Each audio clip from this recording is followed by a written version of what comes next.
After Tyrese Haliburton hit the game winner to eliminate the Bucks from the playoffs, Haliburton's dad actually walked onto the court and started taunting Giannis, and Giannis exchanged some words with him. And then there was another altercation after that, and that was Giannis having words with Benedict Mathurin, and here's what Giannis had to say after the game about it. I don't really see you as someone that gets into it with people after the game. It looked like you were kind of standing there by the three-point line, then all of a sudden you're in the middle of kind of everything. Just what happened kind of out on the floor after the game? Nothing. This is the last time I'm going to say. I won't talk a lot. We lost the game. It doesn't really matter. One thing I'll say is that I believe like being humble in victory. That's how I am. Now there's can be a lot of people out there that are like, no, when you win the game, you gotta talk shit, and you know it's a green light for you to be disrespectful towards somebody else. I disagree. I've won the championship. They haven't. Okay, and that doesn't even say anything. I'm not trying to minimize their effort, but I remember when I won, my mom that she's never missed the games from February 11th or 13th when she came in Milwaukee against the Knicks. She never missed a game. When we won the championship, I remember my mom, she was scared to cross. She was like, am I allowed to come and hug my son? I see, except now my brother does media. For this year, he wants to come back and play. But like, except in that, you've never seen my family like see courtside. See, this is not something that we do. We don't. I try to keep my family away from the game.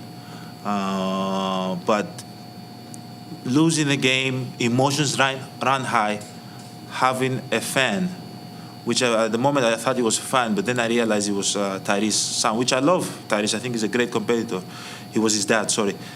Coming in the floor and showing me his son a towel with his face. This is what we do. This is what we effing do. This the F we do. This. I feel like that's very, very disrespectful. You know, my dad, if you guys go and ask and learn, my dad's not with us no more. My dad used to come in the family room and was the most respectful person ever.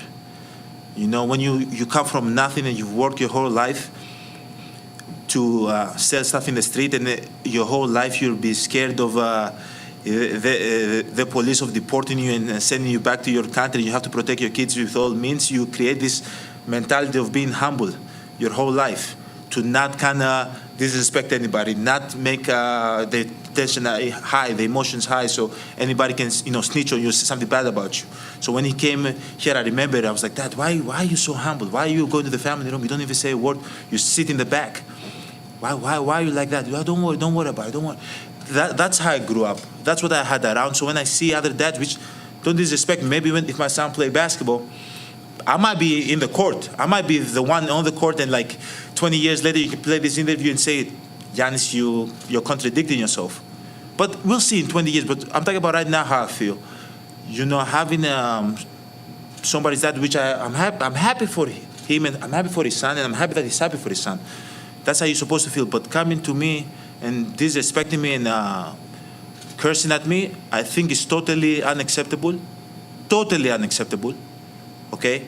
And I'm not the guy that points fingers, because in my neighborhood, snitches get stitches. So I don't want to say something, for him to say, to get fined or anything. But it's not respectful. I talked with him at the end, and I think we're in a good place.